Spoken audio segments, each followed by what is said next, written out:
Good afternoon, good evening. Welcome to any and everybody that's here today. Welcome. My name is Lenore and I am your host for this evening.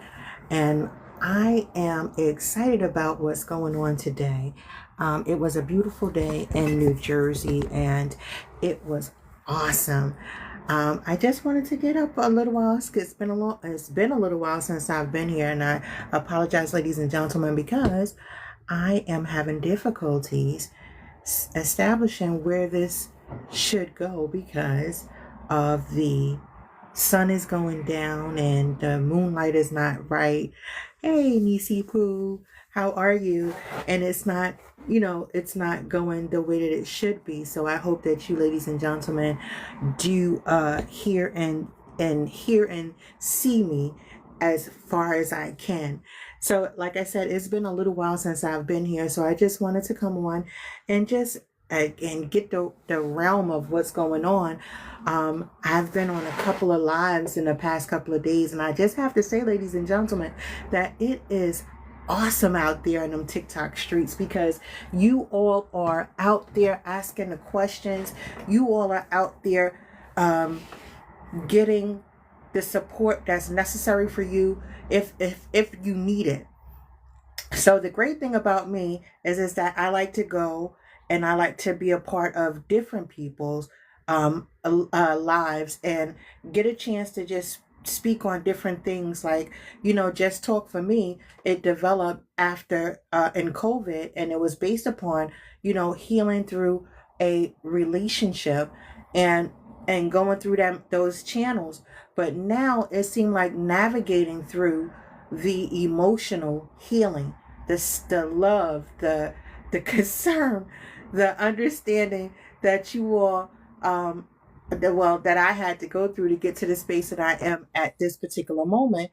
And it is awesome to just get a chance to learn and to experience different things. And I think for the most part, I sell myself a little bit short as far as going on different panels and going on different discussions because, you know, TikTok has a wealth of entertainment, a wealth of education, a wealth of everything that's out there that's necessary or needed for anyone.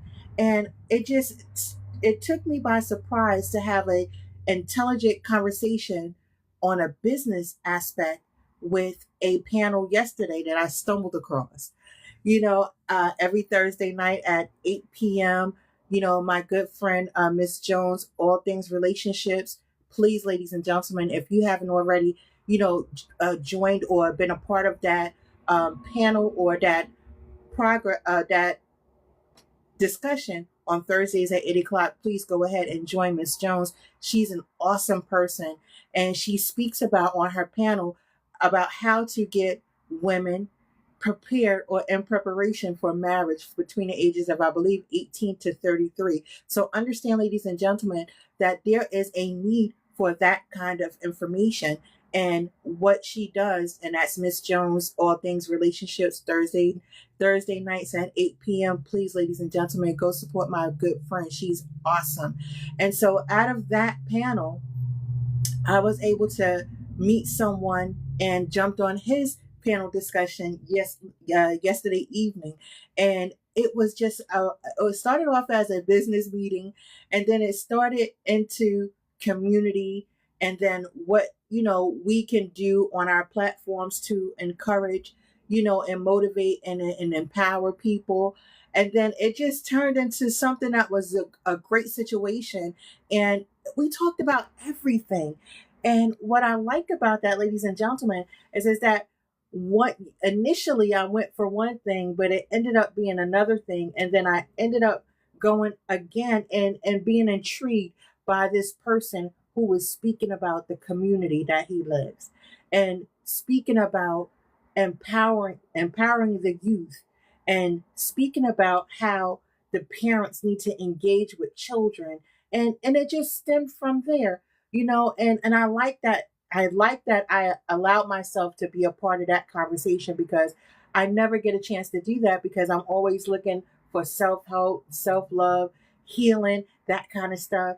But the business aspect of it, I'm a business person as well. So it just gave me an opportunity to just get in there and just speak about, some business type things. So today, ladies and gentlemen, it's it's Saturday.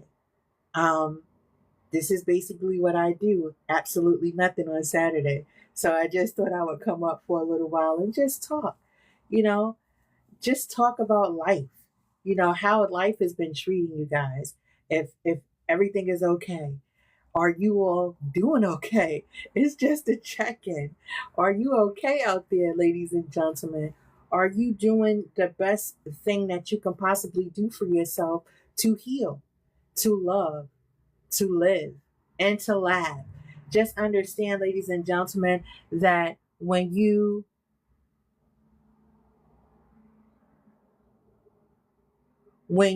are growing in your self love and your self care and your self understanding, are you going into the places that's needed for yourself? Are you living your life to the best of your ability and doing it in the right capacity? Are you allowing yourself to just be free in your feelings and your emotions and your understanding? Are you allowing yourself to be loved? Self love first, of course. Are you allowing yourself to be loved the way that's necessary for you? Are you allowing yourself to be to laugh about things that's going on? When was the last time you had a good laugh? When was the last time that you had a good cry? When was the last time that you had an opportunity to just sit with self and think about self? When was the last time that you checked in on your mental health? When was the last time that you gave yourself, like, checked on your physical health? When was the last time you went to the doctor? When was the last time you went to the dentist? When was the last time you started doing some things that was not necessarily about someone else, but about you? The things that we take for granted, ladies and gentlemen, is us, and me included. My hand is raised. I don't give myself enough grace with me because I'm always focused on others. I have a demanding job that requires me to give all of me, and I don't get a chance to just get poured into. So again, ladies and gentlemen, when I talk about, being on a Thursday panel and being with Miss Jones and on her platform and listening to how she is trying or attempting to encourage, a demographic of people to or women, girls who want to be married, listening to the panel discussion of men, the focus of men. And that's some of the things that, we as, or I as a woman, never think about the man's perspective on anything that has to do with life, relationship, you know, parenting, things of that nature. When do we check on them? And this question came about, and I just, like I said, I hopped on a live just a few minutes ago, and the live was like everyone had an opinion about how um, after 30, 60, or 90 days of being with some or 90 days of being with someone, do you really know who that person is? And so I shared my personal experience, what happened to me within the past 90 days. And I just thought it was a situation where after 90 days, it was the best type of relationship because it was long distance. I've never been in a long distance relationship before. I never had the opportunity to be 2,317 miles away from someone and be in a relationship. And it was awesome. You know, we established a I guess it was a bond that was building for the future. And because he was so masculine, he was a masculine man. He was steadfast, he was faithful, he was focused, he was 10 toes down on his beliefs. And when he spoke with power. And I would have followed him wherever, because, it's not often that you get a man who is willing to to uh to be in a long distance relationship, for one, and then to take a chance on a person that he's never seen before. And so what we had, and I thought was very special, was the fact that we were distant, and that we were, the only thing we knew was text messages, phone calls, and video chats. That's what we knew. And that was important to me because it was also safe. And so let me just share that with you as well, ladies and gentlemen. You heard about the 90-day rule, the 90-day rule with the person that's next to you, that's around a corner, that's two doors down from you. But the 90-day rule for a long distance relationship is a little bit different, because in that long distance relationship, like I shared, the only thing that you have is phone calls, video chats, text messages, and things of that nature. So you don't get a chance to physically hold that person or say, hey, I'll be right there, let's go out to dinner. That's not there. So in this relationship, it was, what I assumed, it was built off of, the potential of a relationship once we got to see each other. So initially, what we planned were, it was three things that I planned off the top, and it's something that I always do. I planned to visit him twice, and then I booked a trip for us to go to in December. Now it's January when we met, and so the trip is in December. But the first part of our, first time that we will be seeing each other will have been May. So from January to May, we're building, anticipating what this is going to be when we meet. Now, I am a woman of a certain age, so I pretty much know what I want, and he's his age, and he knew what he wanted. I cannot say that he was a bad person at all, because he wasn't. He was a great person, and I still have feelings for him because of the way that the relationship went. The development was more intimate, more inside, internal. So it wasn't based off of any physical anything. It was based off of words. And if you ladies and gentlemen don't already know, words are my love language. I love words. I love all kinds of words. I even like to see my name printed. I like to see my name written. So I love words. So everything was built on that. And I was excited about that because there was nothing that interfered with that. It was genuine. It was respectful.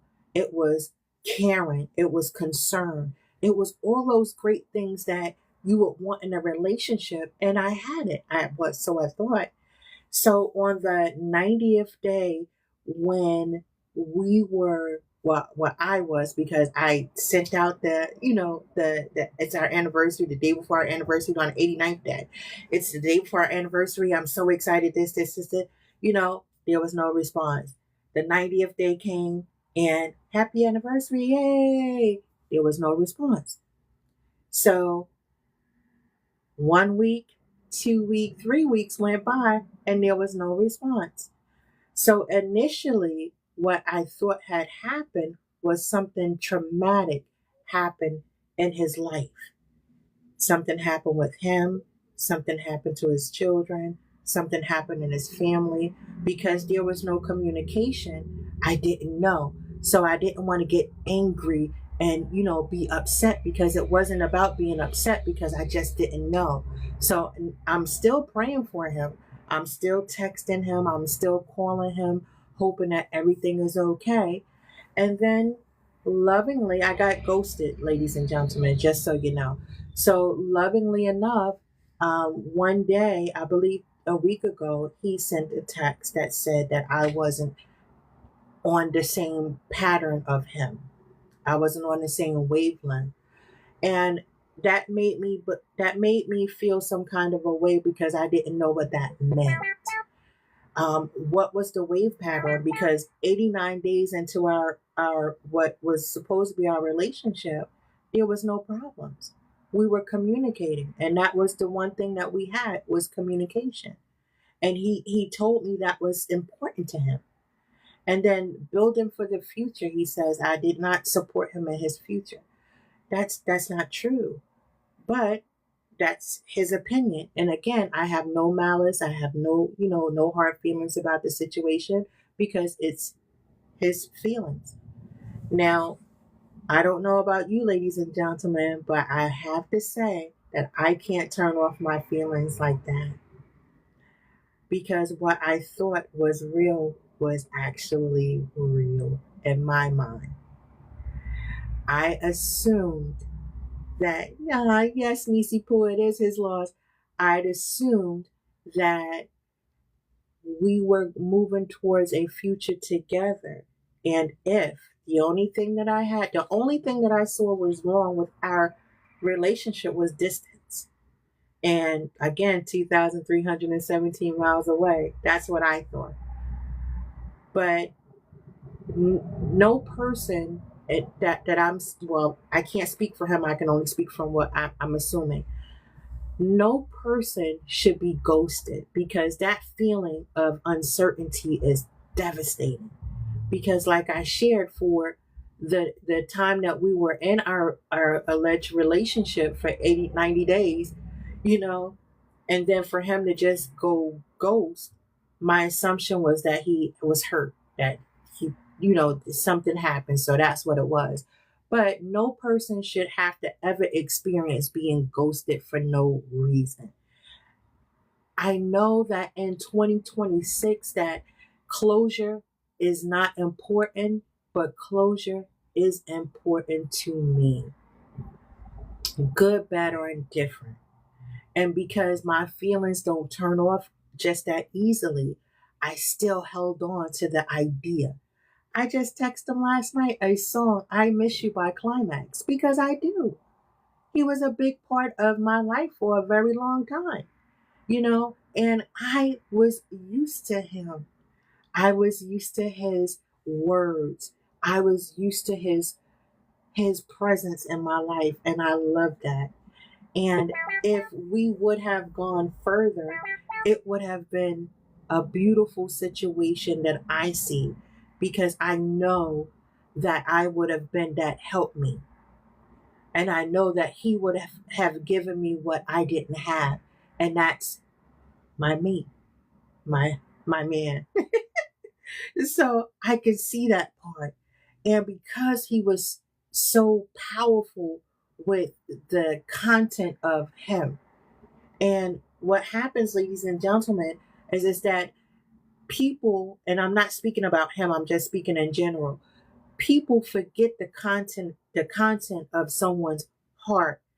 And when you're dealing with a person over the phone and you're communicating and you're sharing and you're building, that intimacy is so important. And because there was no physical aspects to change anything, there were no dynamics to change that thing. That's why it was so wholesome and so valuable to me because there was no interference.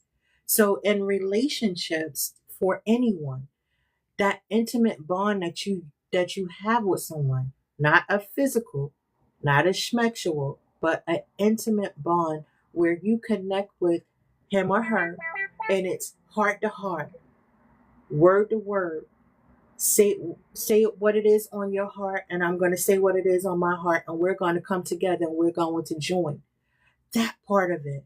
When you connect with someone in that capacity, ladies and gentlemen, it's a joyous, joyous moment. It is something that cannot be broken because it's all about you and that person. Understanding the dynamic of how your heart beat. Do you know how intimate it is to hi Alice, hi, hello, hey ladies and gentlemen, if you wouldn't mind, just go ahead and start tapping that screen for me, please. How intimate it is to feel someone's heartbeat and to listen to the breath that you're taking and take that all in, and then just to be connected to someone in that capacity, that is awesome, ladies and gentlemen. And that's a feeling that I hope that everyone get a chance to experience, not from a child or family, but from a partner or in a relationship. the connectiveness that you have with someone that says it out loud, that means it out loud, and that shows it out loud, that demonstration of love is awesome. And you fall in love with somebody just like that, and that's what happened. I fell in love with someone just like that off of that connectiveness, off of the words that was said. And for him, and he's not a bad person, just in a bad situation, I believe, for anyone. When you develop those type of bonds and in a negative, it goes into being a soul tie. Now, I talked about this a little while ago, but soul ties are real. And the great thing about not the great thing, but the thing about soul ties is a physical transaction between one person to another. So I didn't have a soul tie with this person, but I did have a connective bond with him. Soul ties are real, ladies and gentlemen. When you are physically involved or engaged with another person, and the words that you say, and when you touch and you exchange those soul ties, those things that those feelings are hard to get away.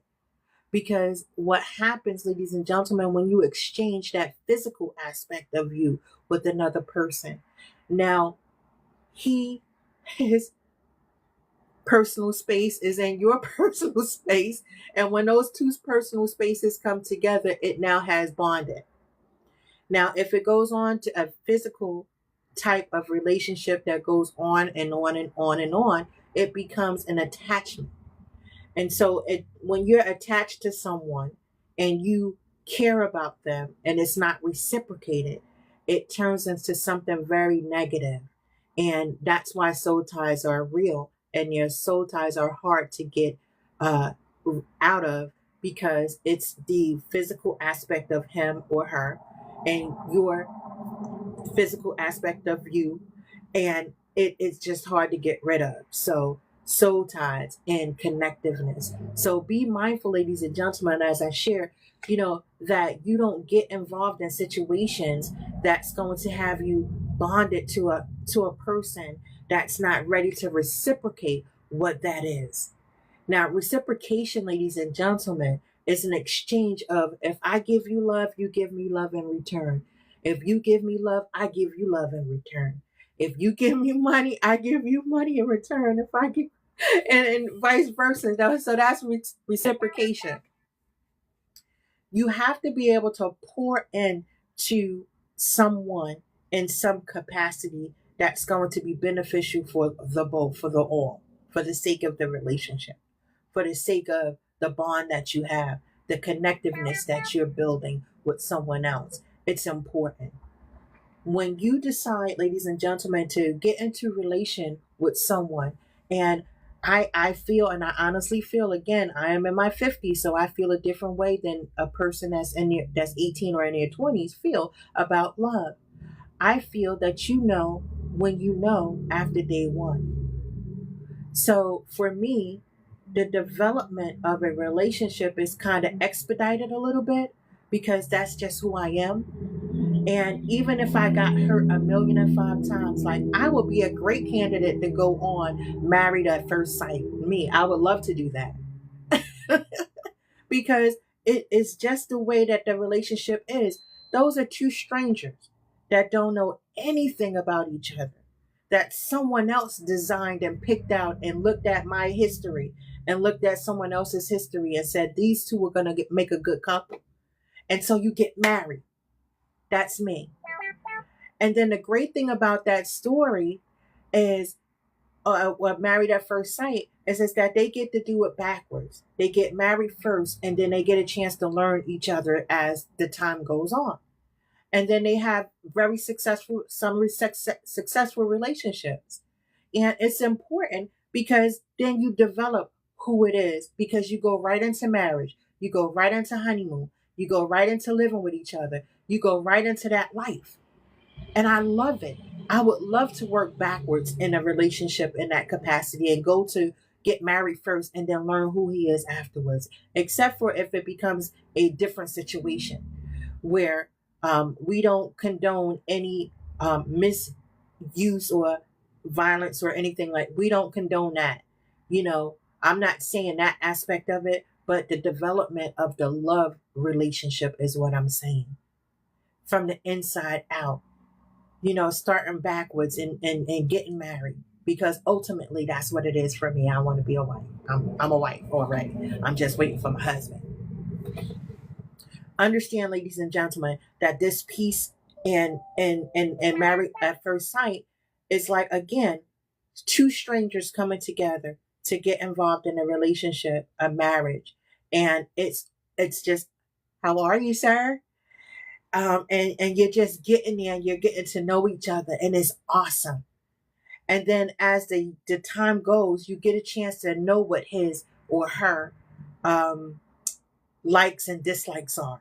You get a chance to know what his or her favorite meal is. You get a chance to meet the family at the wedding, and you get to do those things. I love that. Hi, Mr. Lauren Starr. Hi, my friend.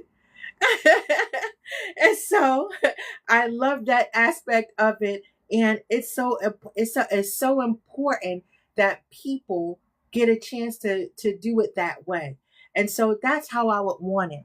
The only thing, ladies and gentlemen, that I would caution again, when you're in these type of relationships with people and you're developing and you're trying to get to know who he or she is, that you get a chance to just evaluate before making a harsh decision. A harsh decision. 90 Day Fiance, that another one. Like, I would be a great candidate for that.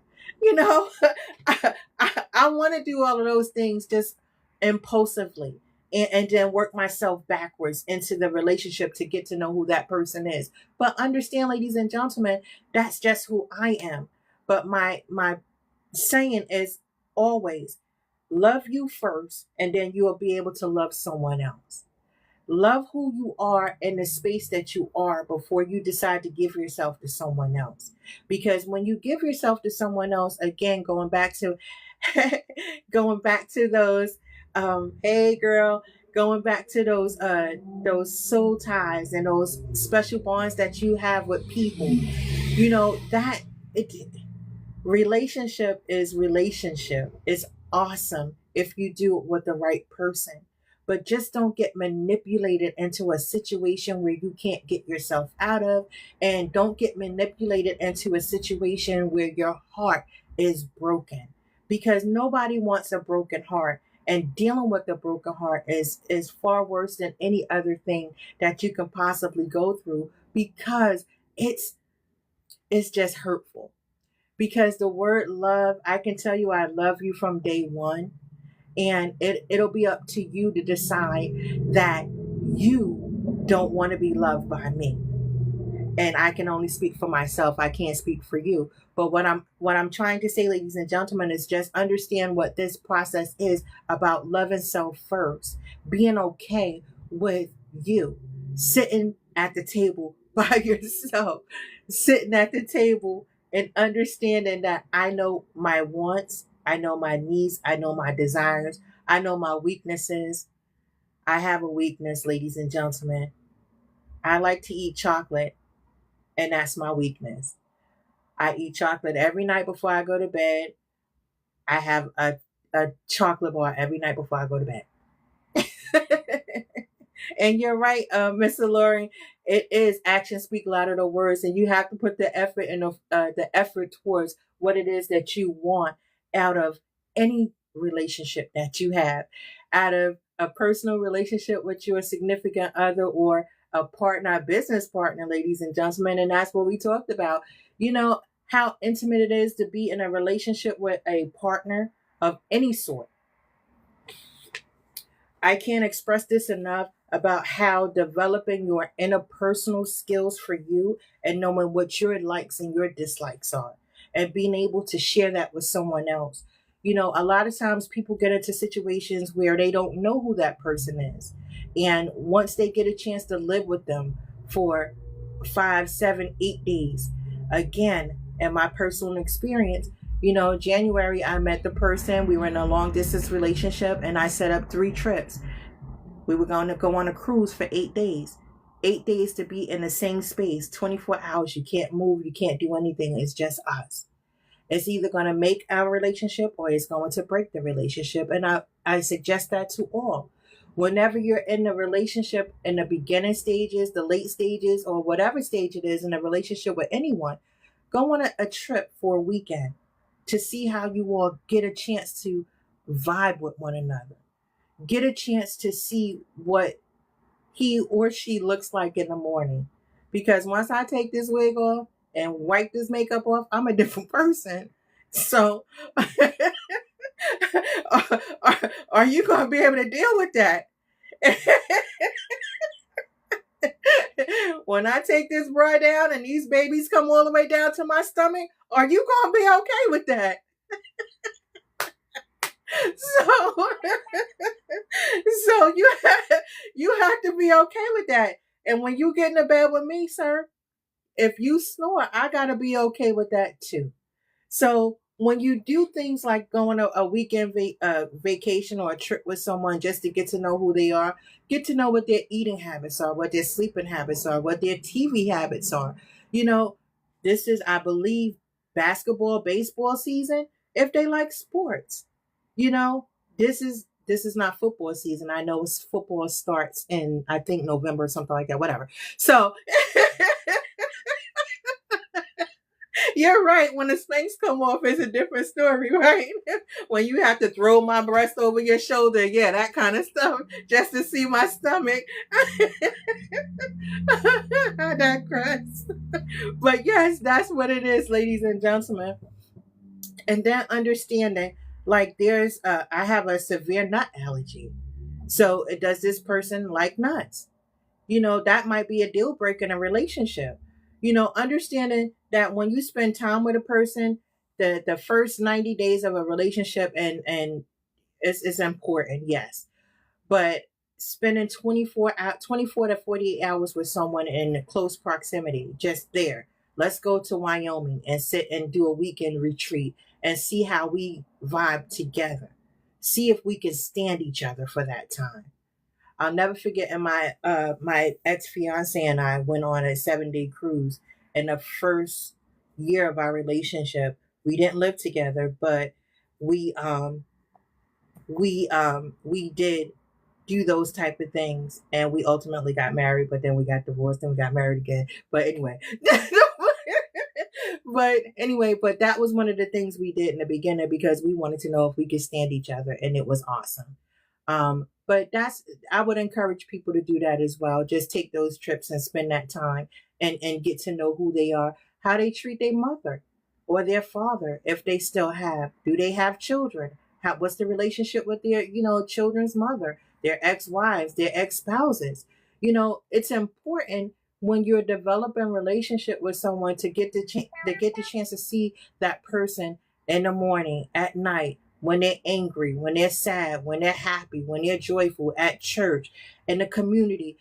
Getting to see that whole person and all of those different aspects of their lives is important. And then understand what they do in their professional life.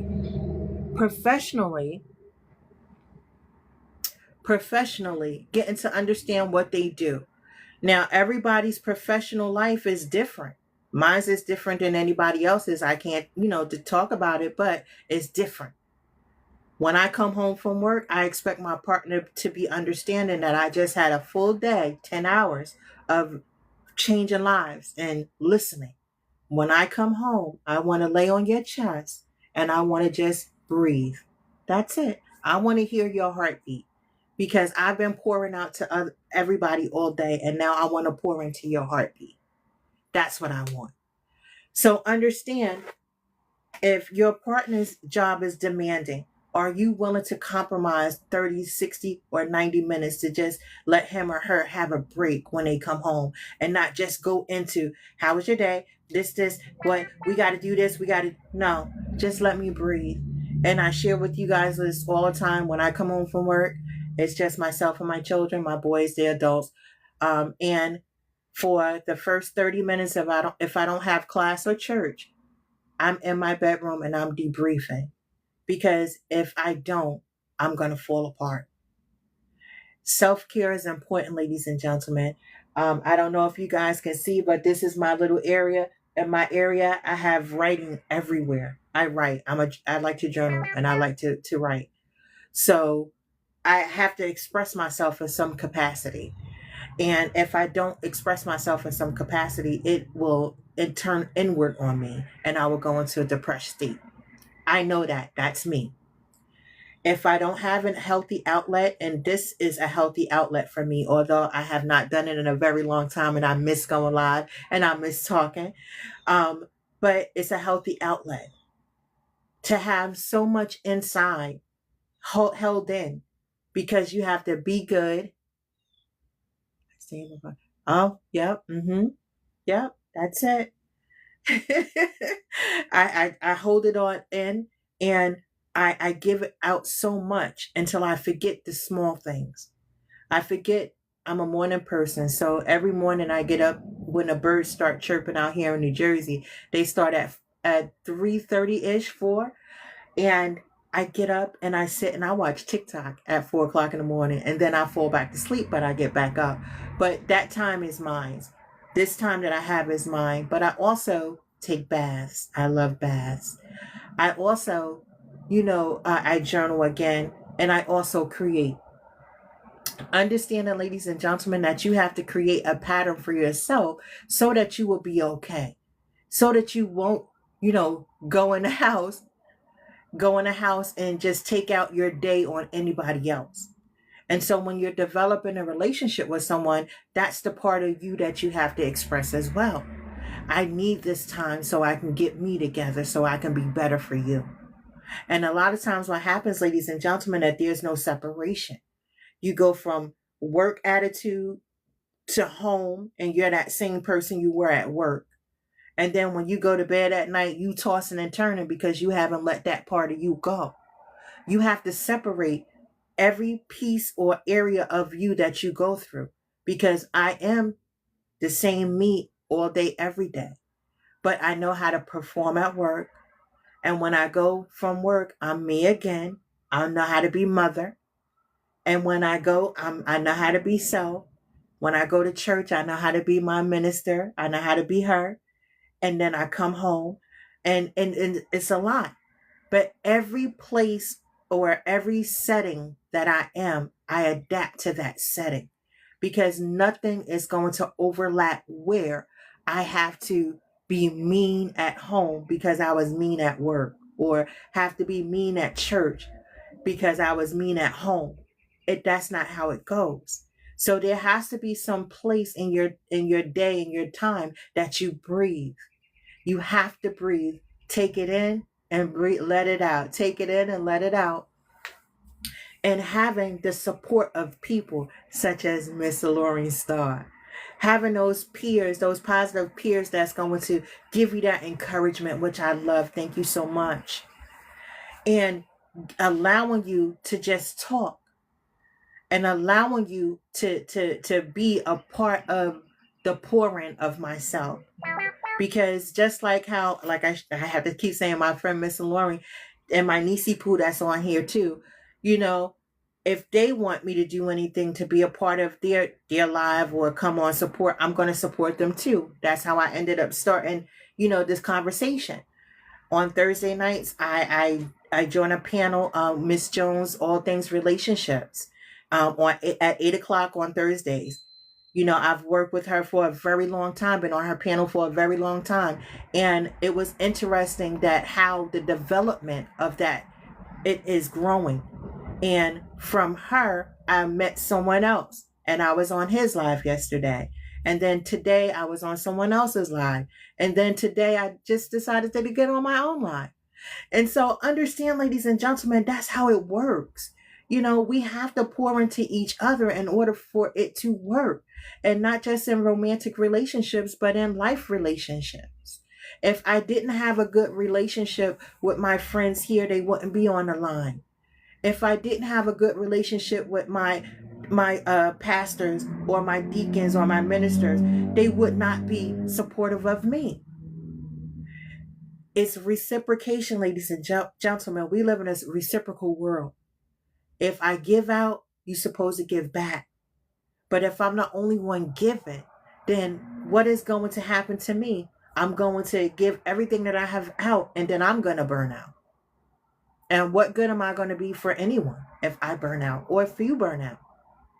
Giving yourself grace, because we are fallible human beings. We all make mistakes. So in making those mistakes, ladies and gentlemen, when you fall down, you get back up. But the grace is getting back up and not staying down so long. A lot of times, ladies and gentlemen, what happens is that when obstacles come and knock us down, like I shared earlier about my long distance relationship and he ghosted me, if I would have allowed that relationship to break me, then I wouldn't be here sharing this today. Because sometimes, ladies and gentlemen, that we get knocked down and the grace is not getting up. It's somebody pulling you up. And that's when you get the pour in from your community, your people, your supporters, the people that support and love you and care about you sincerely. You know, everyone is not going to be willing to be a part of your greatness, so to speak, but they'll be willing to participate in beating you down and bringing you down. So understand, ladies and gentlemen, when you're developing your support system, make sure that you have at least 5 people that you can contact. I have 5 people. I got 6 best friends. I call them all. And whoever answer first is the one who's going to get it all. And then it just breaks off. Understand, ladies and gentlemen, that in this process called life, it's just that, a process. We go through it every single day. But every single day we do something different that's going to make us or break us. And you just have to find the know-how to have discernment. We talked about discernment, Miss Lauren, last week on Tuesday. Discernment. Am I going to allow this person to be a part of who I am and disrupt what I have going on for myself? Again, ladies and gentlemen, as women, as mothers, as sisters, as daughters, as friends, we have so much. But we also have a lot of deficits. We have a lot of things that we don't give ourselves grace about, or grace for, grace to. And getting into those negative relationships with someone and exchanging ourselves with someone that don't deserve it. You know, and again, I'm talking about relationship, but I'm also talking about in friendships as well. People don't want to see who you are today. They want to see what they can get from you, right? We will know them by their fruits, right? Or what they can get from you. I personally feel that I give my whole 100% to a person until they bring something back negative to me. And then, even if they do something bad to me, I still give them love. I still give them care. I still give them concern, because they don't know no better. But I do. And my God tells me that I have to love, because he loves me. So even though people treat you badly, ladies and gentlemen, even though they don't pour into who you are, who you're becoming, and don't deserve to be a part of your life, you have to understand who you are, and that God says that we have to. So just do it anyway. And pray for them all. And pray for me as I will pray for you. You're either family, friends, or enemies, because I pray for everybody. And understand, ladies and gentlemen, that in this peace that you will have with yourself, if you know that you've given your all in the right positive attribute to someone, and they rejected it, or they didn't receive it, it takes nothing from you. Who you are is who you are. If you love, love to a default. Love. If you give, give. If you're reserved, be reserved. But just note, ladies and gentlemen, don't be so reserved or guarded that you won't let someone in. And that's the thing about me. I let everyone in. And it's a sad situation, but it's just my nature. I'm a giver. I'm a server. I serve. And so when I say to people that I am a great person to have in your corner, and I always say if you're Barack, I'm Michelle. And in any capacity, in partnership and relationship and friendship, that's who I am. I'm 10 toes down with you. And if you say it, if you love it or like it, I love it.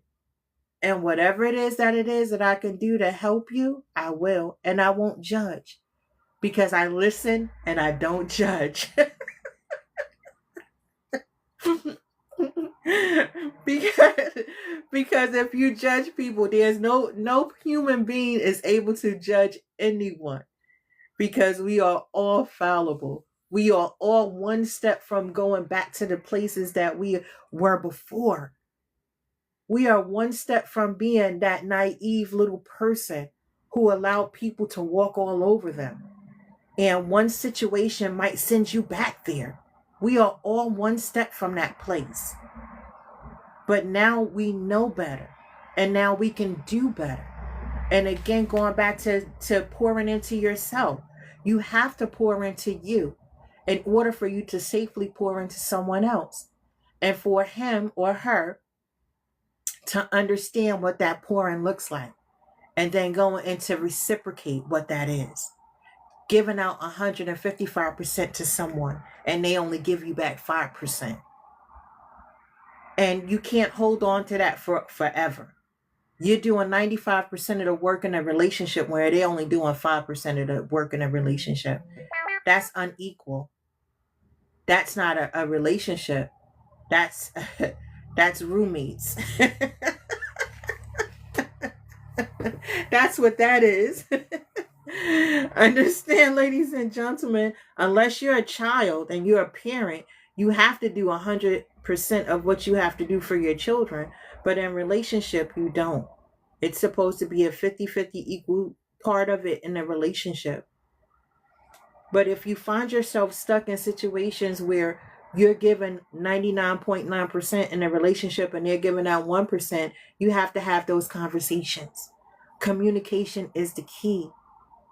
Communication and reciprocity is the key to any successful relationship, not just romantic, but any relationship.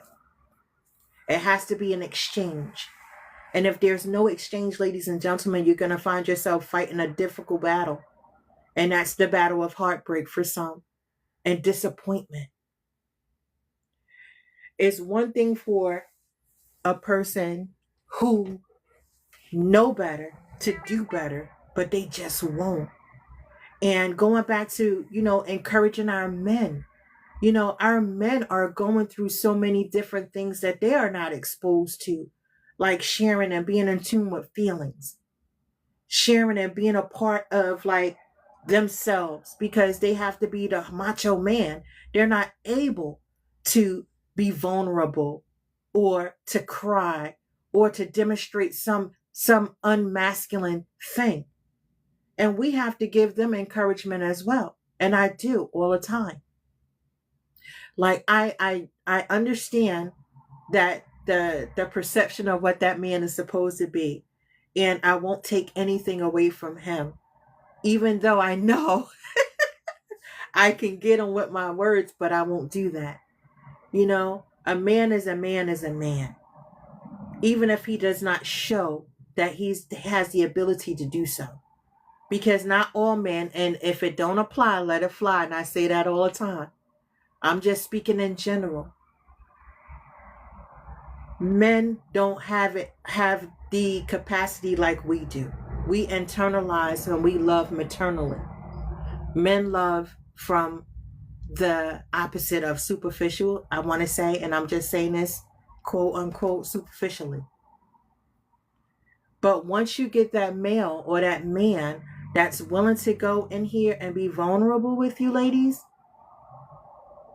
please don't emasculate him. because emasculating him, it defeats his purpose in the world. If he's not able to be a man at home, and then he goes out into the world and try to be a man, it does something to his psyche. It does something to his external exterior. Because as a man, you have to be all together 100% of the time. But you can also be vulnerable in the safetyness of your own home and in your own relationship. A lot of times what happens, ladies and gentlemen, that we get these masculine men that never cried before. My father told me I bet not ever shed a tear. But why not? Why not shed a tear if you're hurting? You don't always have to be this macho man. You could be vulnerable in a safe space. Again, ladies and gentlemen, pouring into that man so that he understands that he's a safe space at home, that you are his home. Understand that, they have never had an opportunity to express themselves the way that they could. Some, and again, if it don't apply, let it fly. Some men have never had an opportunity to be vulnerable in their relationships before because they had to be a macho man. But just like I say all the time, that Superman had kryptonite. Okay? So there's something that will take a man down to his knees to make him humble. Humility. You have to humble yourself accordingly, but don't allow him to be emasculated in the relationship. Let him be who he is. And if he does not have that ability, then you can teach him. And if you, as a woman, a female, don't know how to, and he does, allow him to teach you. I always say, ladies and gentlemen, that the roles have been reversed for so long, as a woman being a single parent and allowing a man to come into my household. I have 2 adult men in my household already. And to have a third one come in into my space and try to tell me again how to live, I can't do that. But I know that I have to let my guard down and feel comfortable enough to allow that person to come in, because I know that he's a safe space. I know that he's not going to lead me in the wrong direction. But we will have those strong conversations. Again, going back to developing those relationships with people, going and spending 48 hours with someone new if you can. If not, it's okay. Seeing him when he's mad or sad. Seeing me when I'm mad or sad. Or seeing me without this wig and this bra. Understanding, ladies and gentlemen, that is important, because if you don't have that, then it's going to be one-sided. And you don't want to have a one-sided relationship with anyone. You always want it to be reciprocal. And you always want to exchange something and get something in return. Good, bad, or indifferent. And be okay with indifferent. Because I don't have all the answers to how to be in a successful relationship. But by golly gee, I'm going to learn. It's funny that I had this conversation with a pastor on Thursday in regards to Ruth. And for my life, I always thought that he who finds, if I'm not out there, how would I be found? And I always say to myself that, if I'm in the house, if I'm always, in my safe space, how am I going to be found? Because Ruth was found in a field. She wasn't in the house. She was out in the field gleaning, and she was found by Boaz. And that was significant for me in 2026, because I always assumed that if I stayed in the house, that the doorbell was going to ring and that my Prince Charming was going to be right there. But that's not how it goes. That's not how it goes. So understand, ladies and gentlemen, when you position yourself To be in different spaces, especially in a relationship, you have to do the work. You have to work on you. You have to work on you in order for you to give love to someone else. You have to work on those things in your life that you have a weakness for. Mine's is chocolate. You have to understand, ladies and gentlemen, that in this space that you're in developing self love, you have to know what you like. And if you don't know what you like, how is somebody else going to know what you like? And when I say like, I don't just mean physical things like I like flowers. I do. I'm talking about I like words, knowing your love language. I like words of affirmation. I love handwritten notes. I love those things because I like to write and I like to do that for myself. But when I get in relationship with someone, I would want him to know that as well. And so when you're able to know yourself and establishing a healthy relationship with someone and establishing a healthy relationship with another person, it becomes better for you to understand what it is to be in relationship when two come together, when we are when we are building, when we are trusting, when we are loving, when we are giving of ourselves. What are you actually giving? Are you giving out anger, hostility, frustration, love, joy, peace, understanding, commitment? Are you giving those things out? And a lot of times, ladies and gentlemen, you're not, and I'm not, because we are selfish by nature. We are selfish by nature. I am not a bro. I am a female. Thank you.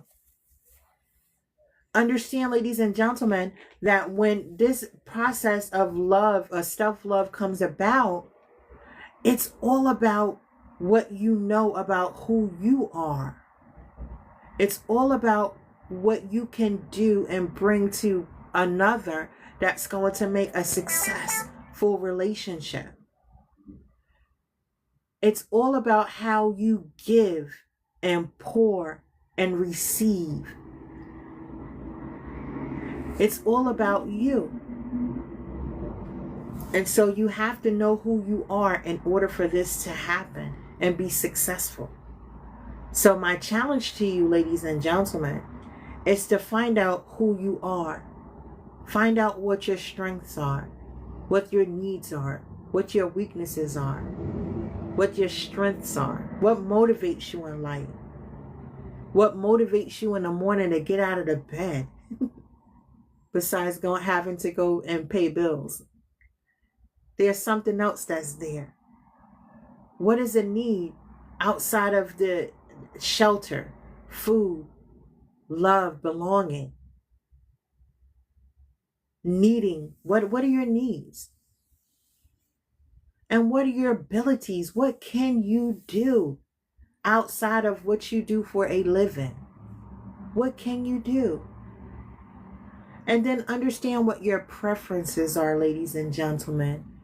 I prefer to live a lifestyle of luxury.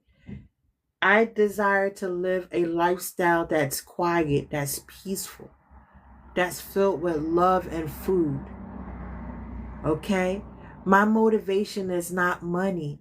I know that I need money to pay my bills, but it's not my motivation. My motivation is food and being a wife. That's my motivation, and I know that. So when you're developing a relationship with someone, then that's what that's about. Knowing what those things are for yourself and being able to give it out and get stuff back in. Understand, ladies and gentlemen, that the key to success is communication and reciprocity. What you give out, someone is going to give back. Hold up, let me do I did it. And what you give out is what you get back in return. Understand, ladies and gentlemen, that this process called life It's what you put into it and what you get out of it. But you have to pour into yourself first in order for you to give it to someone else. Have an awesome evening, ladies and gentlemen. God bless you.